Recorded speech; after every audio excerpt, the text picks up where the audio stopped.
Son nom seul est élevé, sa majesté est au-dessus de la terre et des cieux. Chers amis, au nom de l'équipe de la communication et des médias, je vous souhaite à tous un joyeux sabbat dans le Seigneur, que ce moment de partage puisse être un moment agréable pour chacun d'entre nous et que nous puissions faire monter vers l'Éternel des louanges et la gloire qui lui est due. Alors je suis ici au Colorado, à la montagne, et en regardant ce paysage, je me dis que le Seigneur fait bien les choses. C'est un Dieu créateur qui fait des choses merveilleuses. Admirons un peu cette beauté. Si vous le voulez bien, nous allons prier ensemble pour commencer ce moment. Père éternel, merci infiniment. Nous voulons, Seigneur, remettre nos projets, notre vie entre ta main divine. Permets que ce moment de communion et de partage puisse être un moment agréable pour nous tous. Et Seigneur, que ce sabbat puisse être un sabbat qui nous fait revivre, qui nous permet de nous rapprocher de toi davantage. Et c'est au nom de Christ, ton Fils, que je te prie et pour ta gloire. Amen. Je laisse maintenant place à Mickaël Bonnefond pour la suite du programme. Bonne écoute et encore une fois, bon sabbat à tous. Bonsoir mes amis, j'espère que vous avez passé une bonne semaine et je vous souhaite à tous un bon sabbat. Nous allons prendre ensemble, pour cette petite méditation, le texte qui se trouve dans Luc au chapitre 17 et à partir du verset 11.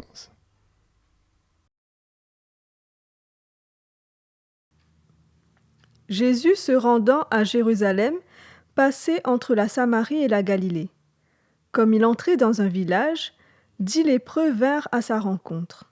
Se tenant à distance, ils élevèrent la voix et dirent : « Jésus, Maître, aie pitié de nous. » Dès qu'il les eut vus, il leur dit : « Allez vous montrer au sacrificateur. » Et pendant qu'ils y allaient, il arriva qu'ils furent guéris. L'un d'eux, se voyant guéri, revint sur ses pas, glorifiant Dieu à haute voix. Il tomba sur sa face aux pieds de Jésus et lui rendit grâce. C'était un Samaritain. Jésus, prenant la parole, dit : « Les 10 n'ont-ils pas été guéris ?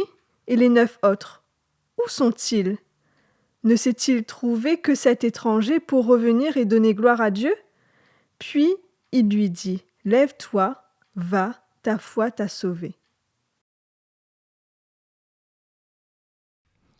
Ce récit nous présente l'histoire de 10 lépreux. Vous connaissez probablement bien cette histoire.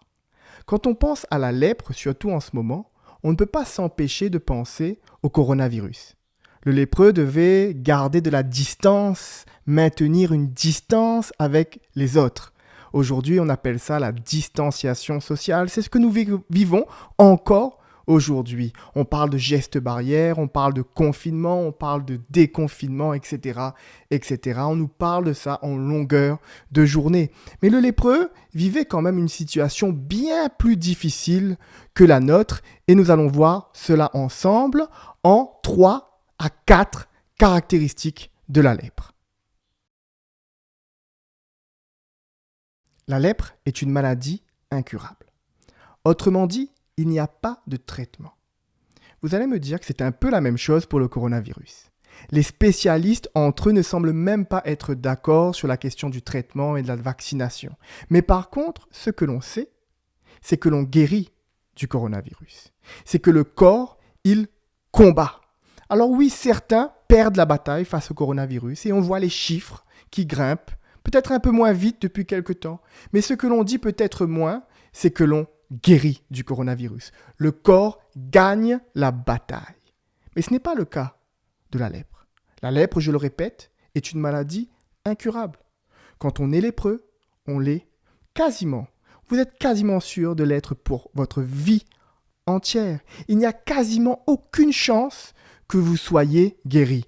Être lépreux, c'est vivre sans l'espoir de guérison. Et vous savez quoi ? Aussi dramatique que puisse être cette déclaration, ce n'est pas le pire.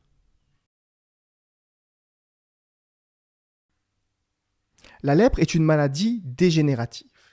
Lorsque vous avez passé une mauvaise journée, vous rentrez chez vous, et le soir venu, vous vous dites « Demain sera meilleur. Demain sera un autre jour. Quand vous essayez de réconforter quelqu'un qui va mal, vous lui dites « Ne t'inquiète pas, les choses vont s'arranger. Demain sera un autre jour. Demain sera meilleur. » Mais vous savez, tout cela est faux pour un lépreux.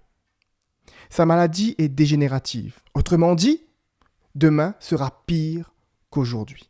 Imaginez dans quel état d'esprit on vit quand on vit avec ce genre de maladie. Demain sera pire qu'aujourd'hui. Une maladie que l'on ne guérit pas, une maladie qui s'aggrave chaque jour qui passe. Voilà ce qu'est la lèpre. Et ce n'est pas tout. La lèpre est une maladie contagieuse et stigmatisée.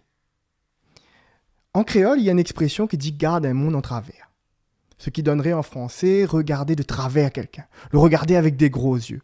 On peut imaginer aujourd'hui, en cette période de pandémie, on peut imaginer quelqu'un qui marche dans la rue ou pire encore dans un supermarché et qui commence à tousser, qui commence à moucher. Un créole dirait « T'es mais tu gagnes pas reste ton casse ». Autrement dit, en français, « mais tu devrais rester chez toi ».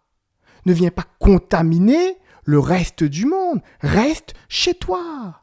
Et le regard est dur, les mots sont durs lorsqu'on fait ce genre de déclaration. Reste ton case. Ça, c'est regarder quelqu'un de travers. Pourquoi est-ce que c'est aussi vrai pour les lépreux ? Parce que tout simplement, comme pour le coronavirus, la lèpre est une maladie contagieuse. Aujourd'hui, on s'aperçoit, les spécialistes disent que ce n'était pas si contagieux que ça, mais peu importe, c'est une maladie contagieuse et en plus, c'est une maladie auquel on ne guérit pas, c'est une maladie dégénérative, on l'a vu. Alors, on reste à l'écart, on regarde de travers. Et deuxième élément, c'est que c'est une maladie stigmatisée. Et je m'explique. Celui qui a la lèpre, celui qui a une maladie aussi terrible que cela, n'a pu que commettre un grand péché. Ça ne peut être que la punition divine. C'est ça que pensait l'opinion publique de l'époque. Un lépreux, c'est un grand pécheur qui mérite sa situation. Avec une maladie terrible, nous pourrions imaginer que le lépreux pouvait mériter au moins la compassion. Mais même ça, il n'a pas droit.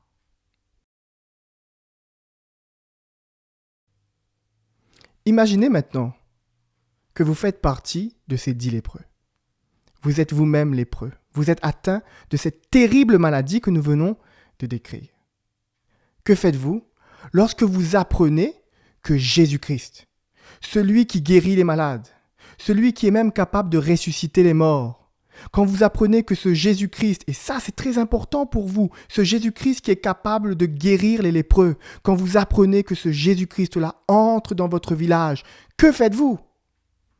Vous faites exactement la même chose que les 10 lépreux de cette histoire.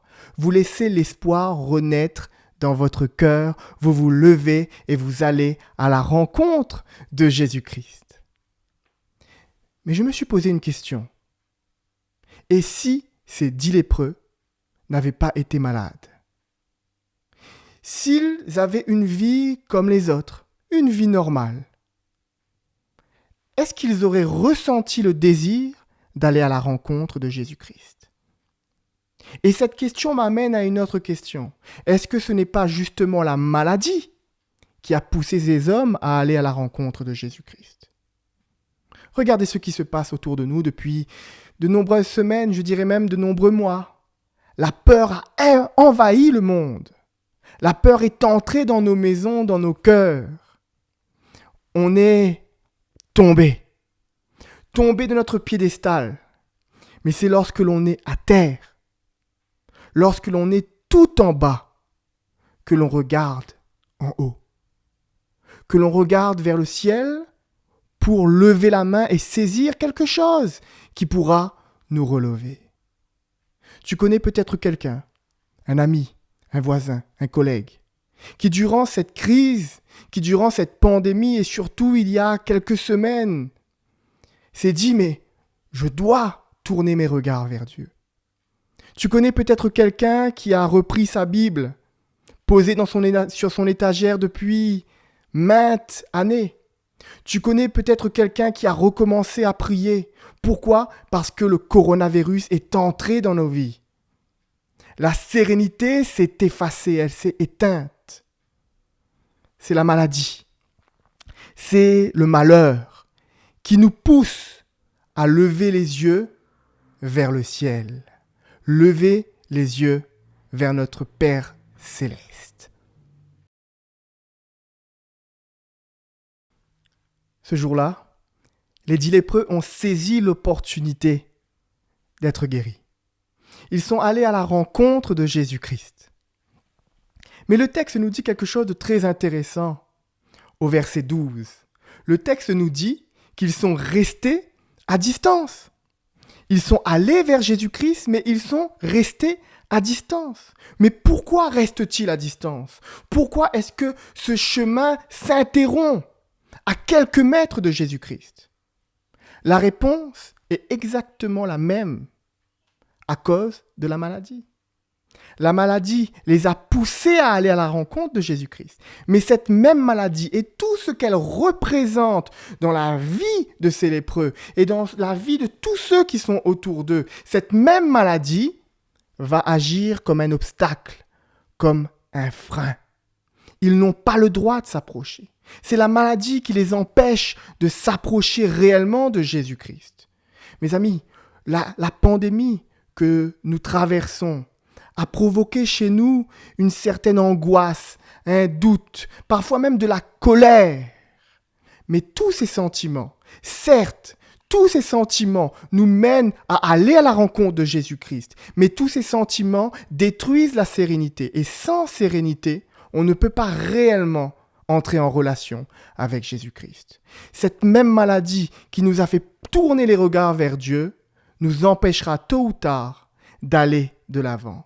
La peur, le malheur nous poussent vers Jésus-Christ, mais elle ne peut pas nous porter sur la longueur. Seule la sérénité peut nous faire entrer en relation avec Jésus-Christ. Mais regardez de quelle manière Jésus-Christ va reconstruire la sérénité dans le cœur de ces 10 lépreux et surtout, quelle va être la réaction de ces 10 lépreux. Ces 10 lépreux vont crier à Jésus-Christ. « Aie pitié, Seigneur !» Et le Seigneur va entendre leur prière. Mais il va exaucer leur prière d'une manière assez particulière et je trouve intéressant. Jésus-Christ va leur demander d'aller voir les souverains sacrificateurs, qui étaient en quelque sorte l'ARS de l'époque. C'est eux qui officialisaient les guérisons. Jésus-Christ ne va pas les guérir immédiatement, mais seulement en chemin, en cours de route. J'aime à penser qu'ils sont à mi-parcours. D'un côté, les souverains sacrificateurs et de l'autre côté, Jésus-Christ, celui qui venait de les guérir.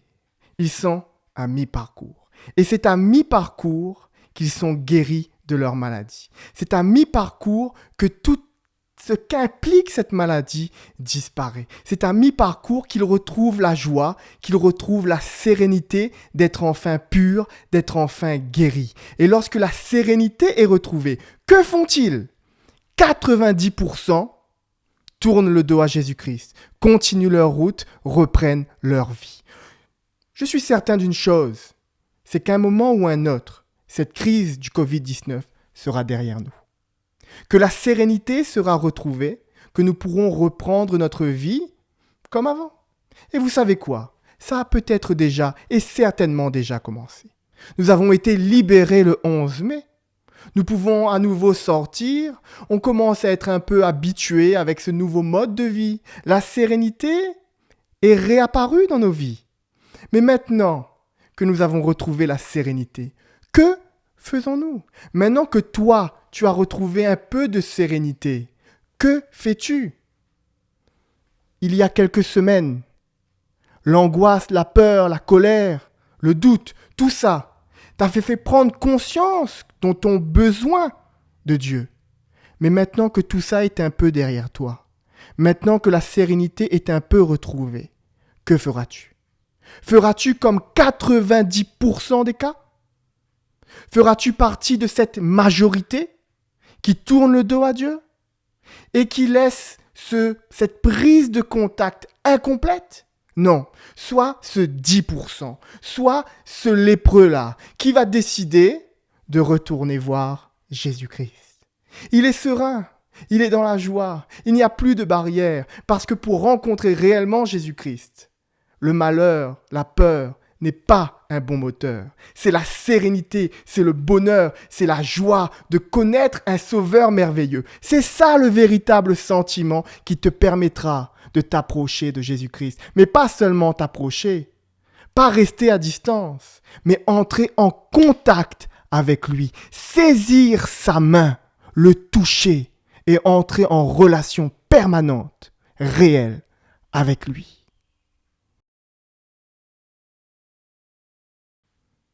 En retournant vers Jésus-Christ, ce 10e lépreux a reçu une guérison d'une maladie dont il n'était même pas conscient. Jésus-Christ va lui dire « Lève-toi, va, ta foi t'a sauvé. » T'a sauvé de quoi? T'a sauvé de la lèpre? Mais non. Sa foi l'a sauvé d'une maladie bien plus grave que la lèpre. Et ta foi peut te sauver d'une maladie bien plus grande que le coronavirus. Et n'importe quelle autre maladie qui existe ici-bas. Ta foi peut t'apporter la vie éternelle. Ta foi peut t'apporter la guérison spirituelle. Va vers Jésus-Christ. Va à sa rencontre.